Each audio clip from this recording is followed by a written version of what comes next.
Good morning students of class 6 subject science lesson number 3। हम लोग natural fibre से fabric कैसे बनता है उसके बारे में पढ़ रहे थे।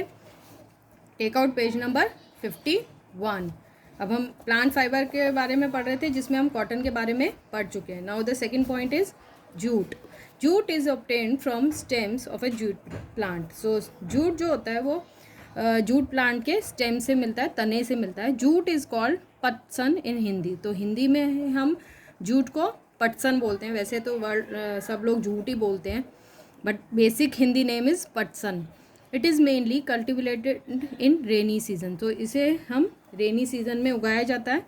इन India jute is mainly grown in West Bengal, Assam and Bihar. So in areas में जूट मेनली उगाया जाता है। Jute is not fit to make dresses as it is very rough. लेकिन जूट जो है वो कपड़े बनाने के लिए, जो पहनने वाले कपड़े होते हैं उनको बनाने के लिए फ़िट नहीं होता है, क्योंकि ये थोड़ा रफ़ होता है। लेकिन नाउ डेज़ उसको भी बहुत ज़्यादा अच्छे तरीके से फाइन तरीके से उसको कर दिया गया है, जिससे कपड़ा बनने लग गया है अब।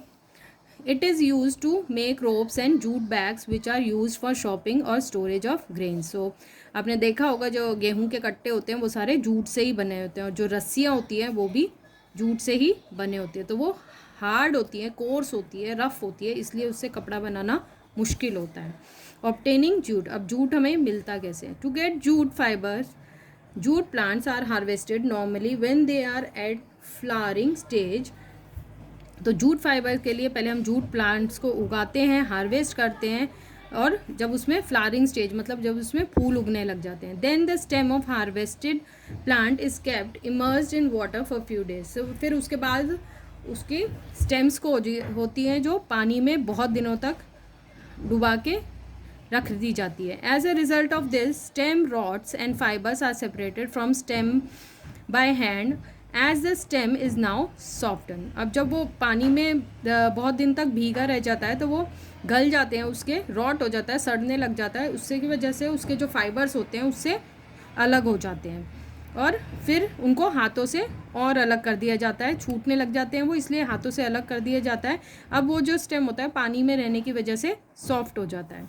The fibres thus obtained are converted into yarn. अब उस जो फाइबर्स हमें मिले उन्हें हम यार्न में, धागे में कन्वर्ट करते हैं। Third one is munj. Saccharum munja known as munja is a grass found in arid areas along river banks in India. So ये जो सैक्रम मूंजा है ये हमें ये एक तरह की घास है जो रिवर बैंक्स के आसपास मिलती है इंडिया में। It is obtain from munj grass. So ये मूंज ग्रास से मिलती है। It grows up to 2 metres 7 feet in height. 7 feet की लंबाई तक होती है ये, up to 2 metres. Its white flowers are of ornamental value. और जो इसकी वो वाइट फूल जो आते हैं वो ऑर्नामेंटल मतलब गहने वगैरह बनाने के लिए भी इस्तेमाल किए जाते हैं। It is a monocot plant. Monocot plant है, सिंगल कोट प्लांट है ये। In Rajasthan it is mainly found in Nagpur, Nagaur, Bikaner, Sikar, Jhunjhunu, Ajmer, Bharatpur etcetera district. ये राजस्थान में इन डिस्ट्रिक्ट्स में पाया जाता है। Many munj articles are produced at commercial level in munj based small industries in Ajmer district of Rajasthan. तो अजमेर में जो है वो छोटी इंडस्ट्री बनी हुई है जो कमर्शियल लेवल पे यूज़ की जाती है। उन पर ऐसी चीज़ें बनाई जाती है जो आगे बेचने के काम आती है। It is strengthening the economy of the area. So economy को वो स्ट्रेंथ देती है, बढ़ावा देती है, उसको मजबूत बनाती है।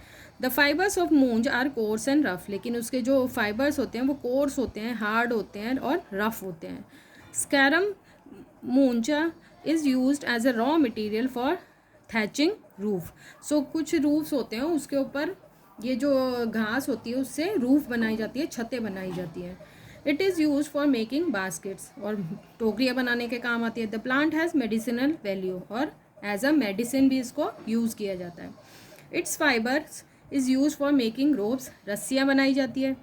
It is use by low income locals for making ropes, hand fans, baskets, brooms, mats, hut and shields of crop production. So low income locals का मतलब है जो लोकल लोग होते हैं उनकी, वो अपने घरों में इस तरह का काम करते हैं, जिससे रस्सियाँ बनाते हैं, हाथों के पंखे, हाथ से करने वाले पंखे बनाते हैं, बास्केट बनाते हैं, झाड़ू आप लोगों ने देखा होगा, खजूर वगैरह उस तरह की झाड़ू बनती है, मैट चटाइयाँ बनती है, छत हट झोपड़ियों की जो छतें डाली जाती है वो शील्ड्स प्रोटेक्शंस के लिए, कि खेती जो होती है उसके आसपास खड़े करने के लिए, जिससे वो जानवरों से बचा सके। सो ये इन सब कामों में यूज़ होती है। The stem of this plant known as sarkanda in local language is use to make traditional furniture and various decorative items.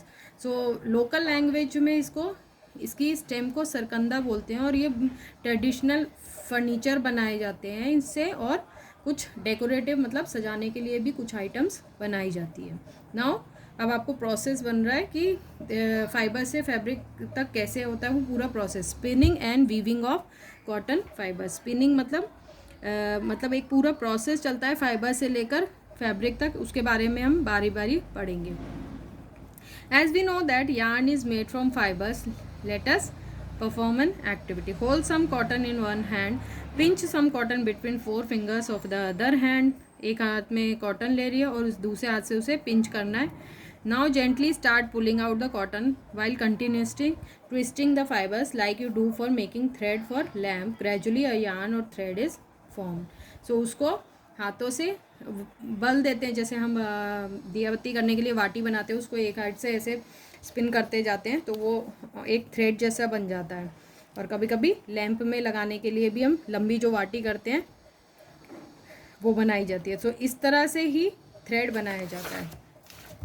So spinning is the process of making yarn from fabric. So spinning वही process है कि उस fibre को thread में change करना, thread बनाना उसका। Yarn is a kind of long twisted thread. तो लंबे लंबे थ्रेड्स बनाए जाते हैं फाइबर से, उसको हम यार्न कहते हैं। In the process of spinning fibres from a mass of cotton are drawn out and twisted. अब उसमें क्या होता है, कॉटन से बहुत सारे फाइबर्स लिए जाते हैं, फिर उन फाइबर्स को स्पिन करके और ट्विस्ट करके उनको लंबे लंबे धागे बनाए जाते हैं, थ्रेड बनाए जाते हैं। This brings the tiny fibres together to form a long and twisted thread called yarn. Yarn can be made from fibres by using 3 devices. अब हमें 3 तरीके से यार्न बना सकते हैं, थ्रेड बना सकते हैं फ्रॉम फाइबर। हैंड स्पिंडल हाथों से उसको स्पिन करके। A spindle is a straight spike usually made from wood use for spinning. Twisting fibers such as wool, flax, hemp, cotton into yarn, it is known as तकली।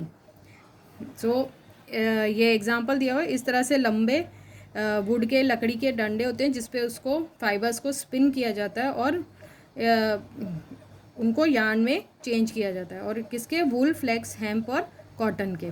इसको हम तकली बोलते हैं। ये गाँव में ही वो यूज़ होती है।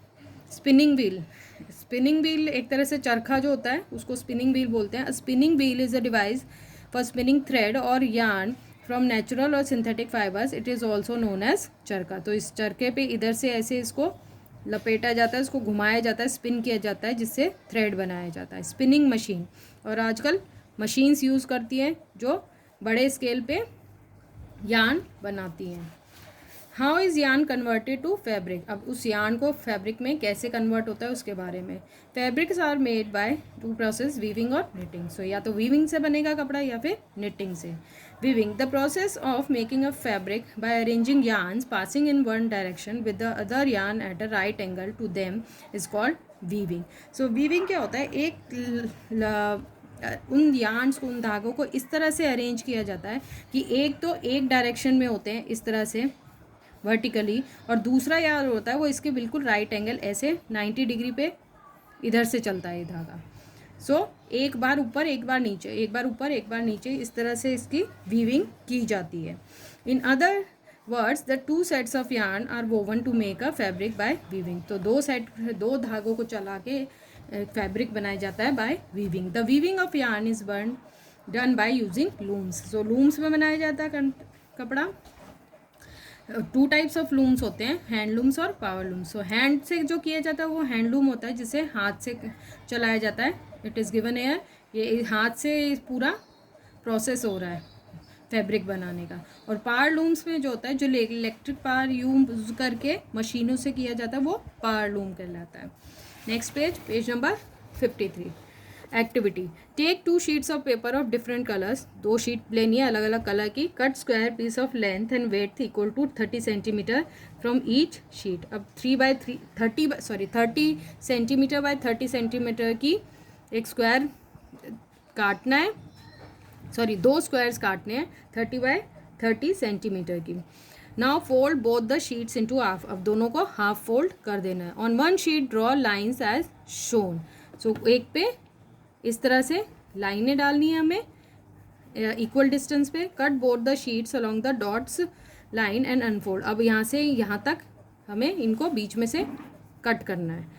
Weave the strip 1 by 1 through the cut in the shape of sheet of paper. So एक शीट की तो हमें लंबी लंबी स्ट्रिप्स काटनी है और एक शीट की हमें सिर्फ यहाँ तक कट लगाने हैं, जैसे मैट चटाइयाँ बुनते हैं उस तरह से हमें उसे बुनना है। सो ये प्रोसेस जो है वो वीविंग ही कहलाता है, इसी तरह से कपड़ा बनता है।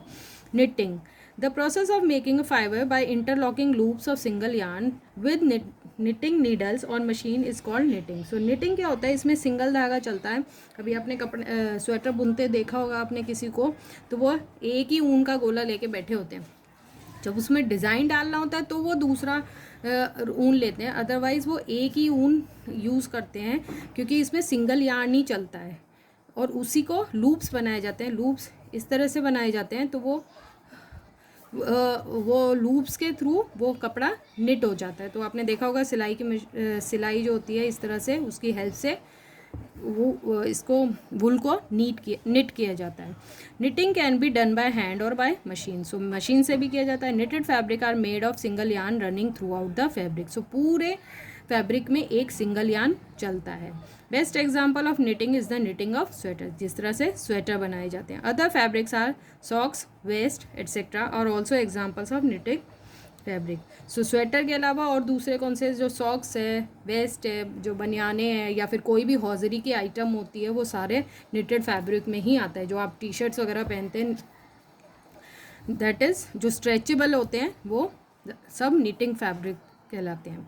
कलरिंग ऑफ फैब्रिक्स, अब फैब्रिक्स की जो कलर्स होते हैं वो किस तरह से और क्यों होते हैं। We use a variety of clothes of different colours, अब हम अलग अलग कलर के कपड़े पहनते हैं। We all know that cotton fabric is white in colour, सब हमें पता है कि कॉटन फैब्रिक जो होता है वो वाइट कलर का होता है या फिर ऑफ वाइट कलर का होता है।